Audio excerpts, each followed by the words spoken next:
Bismillahirrahmanirrahim. Assalamu alaikum. This is Sayab Khan. Hope you all are fine at your places. Open your books, page number 58, and we have to do our highlighted points today.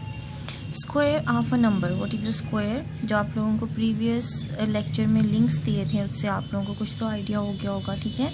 Square का and square root का. The product of any number multiplied by it's self any number of times is called its power. ठीक है, किसी भी number की power क्या होती है कि उस नंबर को मल्टीप्लाइड करना उसी नंबर के साथ. ठीक है, प्रोडक्ट मीन्स मल्टीप्लाई करना ऑफ अ नंबर, किसी नंबर को, बाय इटसेल्फ उसी के साथ, एनी नंबर ऑफ टाइम मतलब कि जितने भी टाइम उसको मल्टीप्लाई करना है उसी के साथ करना है. तो वो जो एनी नंबर ऑफ टाइम होगा वो उसकी क्या होगी, पावर होगी. ठीक है, जैसे अगर आप 2 को मल्टीप्लाई करेंगे 2 के साथ ही और एनी नंबर ऑफ टाइम यहाँ पे क्या हुआ 2 टाइम्स. ठीक है, तो इसकी पावर क्या हुई 2. तो इसी तरह अगर 2 को हम मल्टीप्लाई करें 2 के साथ 3 टाइम्स तो यहाँ पे एनी नंबर ऑफ टाइम्स क्या है 3 है. नीचे तो 2 है, इस 2 को मल्टीप्लाई करना है इसी के साथ. यहाँ पे 2 मल्टीप्लाई हो रहा है 2 के साथ, देन मल्टीप्लाइड बाय 2. तो 2 मल्टीप्लाई हो रहा है बाय इटसेल्फ 1 2 3 टाइम्स. ठीक है, तो जो ऊपर उसके यहाँ पे नंबर लिखा जाएगा इसको हम क्या बोलते हैं, उसकी पावर बोलते हैं. और इसको हम एक्सपोनेंट भी बोलते हैं, इंडेक्स भी बोलते हैं. पावर के 3 नेम्स हैं. ठीक है, पावर के 3 नेम्स हैं. First one is power, second exponent and index. ठीक है, अच्छा लेट सपोज अगर आपके पास कोई भी नंबर हो, लेट सपोज आपके पास 4 है और उसकी पावर 8 है. ठीक है, या उसका इंडेक्स 8 है, तो हम इट मीन्स कि आपने 4 को 4 के साथ ही मल्टीप्लाई करना है 8 टाइम्स. आपने ऐसे नहीं करना कि 8 को 8 के साथ 4 टाइम्स मल्टीप्लाई करना है. जो नंबर नीचे लिखा होता है यानी कि जो बेस में नंबर होता है इसी को मल्टीप्लाई करते हैं इसी के साथ. और ये हमें कैसे पता चलेगा कि कितने टाइम्स मल्टीप्लाई करना है, वो हमें इसकी पावर को देख के पता चलेगा. 1 2 3 4 5 6 7 8 टाइम्स इसको करना था. मल्टीप्लाई बाय 4, ये 8 टाइम्स हो गया. 1 2 3 4 5 6 7 8. ठीक है, ये 8 टाइम्स हो गया इसका कंप्लीट. अच्छा, you have to highlight this point. After that अब आ जाए यहाँ पे square of that number. Square का क्या मतलब होता है, the second power of a number is called the uh square of that number. इसकी 2 डेफिनेशंस हैं. ये जो नीचे वाली है ये मोस्ट अप्रोप्रिएट है, ये ज़्यादा बेटर है. ठीक है, अगर आप लोग ये याद करेंगे तो ये आप लोगों के लिए ज़्यादा बेटर अंडरस्टैंडेबल है. The square of the number means multiply that number by itself. ऊपर वाली डेफिनेशन में उन्होंने क्या बताया है कि अगर भी द सेकेंड पावर किसी भी नंबर की सेकेंड मतलब कि 2 पावर 2 हो तो वो क्या होता है स्क्वायर ऑफ दैट नंबर. वो उस नंबर का हम ये बोलेंगे 5 स्क्वायर. अगर 2 की पावर है 2 की पावर 2 हो तो हम बोलेंगे 2 स्क्वायर. अगर 25 की पावर 2 हो तो हम बोलेंगे 25 स्क्वायर. किसी भी नंबर की पावर 2 हो तो हम उसका स्क्वायर बोलेंगे. तो basically square of that the number, ये स्क्वायर है क्या, इसका मतलब है कि वो नंबर मल्टीप्लाई हो उसी के साथ. ठीक है, अब यहाँ पे 5 के स्क्वायर का क्या मतलब है कि 5 मल्टीप्लाई हो रहा है 5 के साथ, कि वो नंबर मल्टीप्लाई हो अपने आप के साथ. तो इट मीन्स कि ये क्या है 5 squares. Then 5 time 5 is 25. Done. You have to highlight these 2 points as well. नीचे उन्होंने स्क्वायर की सिंपल एग्जांपल्स दी हुई हैं जिससे आपको बेटर अंडरस्टैंडिंग हो जाएगी. अच्छा, अब उसके बाद आ जाते हैं पेज नंबर 59 पे. Perfect square. The square of an integer is called perfect square.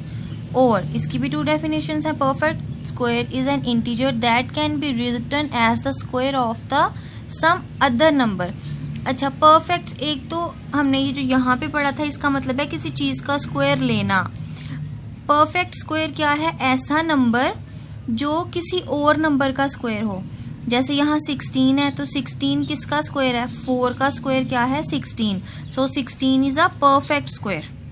ठीक है, 9 क्या है, हमने ऐसा नहीं करना कि 16 का स्क्वायर लें तो जो आंसर होगा वो परफेक्ट स्क्वायर. ऐसे नहीं है, आपने नंबर को देखना है. देन आपने ये देखना है कि क्या ये नंबर किसी और नंबर का स्क्वायर है. जैसे कि ये 9 है तो 9 को आपने चेक करना है ये किसका स्क्वायर है. तो अगर हम 3 का स्क्वायर लें, ठीक है, यानी कि 3 को 3 से मल्टीप्लाई करें, देन वी गेट 9. 4 किसका है, 2 का, 2 का स्क्वायर लें देन वी गेट 4। तो ये 4, 9, 16, 25 दिस और ऑल आर परफेक्ट स्क्वायर्स, ठीक है। अच्छा, अब यहाँ पे डू यू नो है, a number which is not perfect square is called square free. अब स्क्वायर फ्री क्या है, ऐसा नंबर जो कि परफेक्ट स्क्वायर ना हो। जैसे अगर मैं यहाँ पे 111 है, तो क्या कोई ऐसा नंबर है कि जिसको का स्क्वायर लेने से 111 आंसर आए? नहीं, ऐसा कोई नंबर नहीं है कि जिसका स्क्वायर लेने से 111 आए। इसके बजाय अगर हम 121 लिखें तो क्या कोई ऐसा नंबर है कि जिसको उसका स्क्वायर लेने से 121 आए? तो यस, जब हम 11 का स्क्वायर लेंगे तो हमारे पास आंसर क्या आएगा, 121। सो 121 is a perfect square and 111 is a square free, ठीक है। 111 स्क्वायर फ्री है and 121 is a perfect square. A perfect square also has a pair of same factors. For example, 16 is a perfect square and has a pair of factor 16 equal होता है 4 multiply by 4 के, तो इसके factor भी यही होंगे और ये परफेक्ट स्क्वायर के फैक्टर सेम होते हैं, ठीक है। Perfect square always and with, ये उन्होंने एक हिंट दिया है हमें कि जो आपको कैसे पता चलेगा कि परफेक्ट स्क्वायर हमेशा एंड होता है या तो 0, 1, 4, 5, 6 और 9 पे। इन नंबर्स में से कोई भी नंबर लास्ट पे है तो इट मीन्स कि ये एक परफेक्ट स्क्वायर है, ठीक है। अच्छा, अगर आप 0 का स्क्वायर लेंगे तो वो 2 zeros बन जाएंगे। 10 का स्क्वायर लिया तो 1 के आगे 2 0 आ गए। 100 का स्क्वायर लिया तो इस 0 की जगह भी 2 0 लगा देंगे हम, इसकी जगह भी 2 0 लग जाएंगे। देखें 1, 2, 3, 4 हो गए। तो वो ये कह रहे हैं कि the number of zeros at the end of a perfect square is always even, कि परफेक्ट स्क्वायर्स के लास्ट पे जो जीरोज होते हैं वो भी हमारे पास क्या होते हैं, यस, इवन नंबर्स में होते हैं, ठीक है। जैसे अगर आप फर्स्ट वन देखें तो इसमें 2 है, इसमें 4 एंड इट हैज़ 6 zeros, ठीक है। ओके, अब now the square of an even number, आप लोगों ने इनको भी हाईलाइट करना है, ये भी इंपॉर्टेंट पॉइंट्स हैं, ठीक है। ये दोनों पॉइंट्स, उसके बाद दिस वन, और the square of an even number is always even. किसी भी इवन नंबर का जब आप स्क्वायर लेंगे तो वो हमारे पास इवन नंबर ही आएगा, ठीक है। जैसे 2 का स्क्वायर लिया तो 4, 2 is an even number, 4 is an even number, 4 even number है और 16 भी इवन नंबर है, ठीक है। अब नेक्स्ट पेज नंबर 60, यहाँ पे अगर आप देखें, आप लोगों ने इस लाइन को भी हाईलाइट करना है।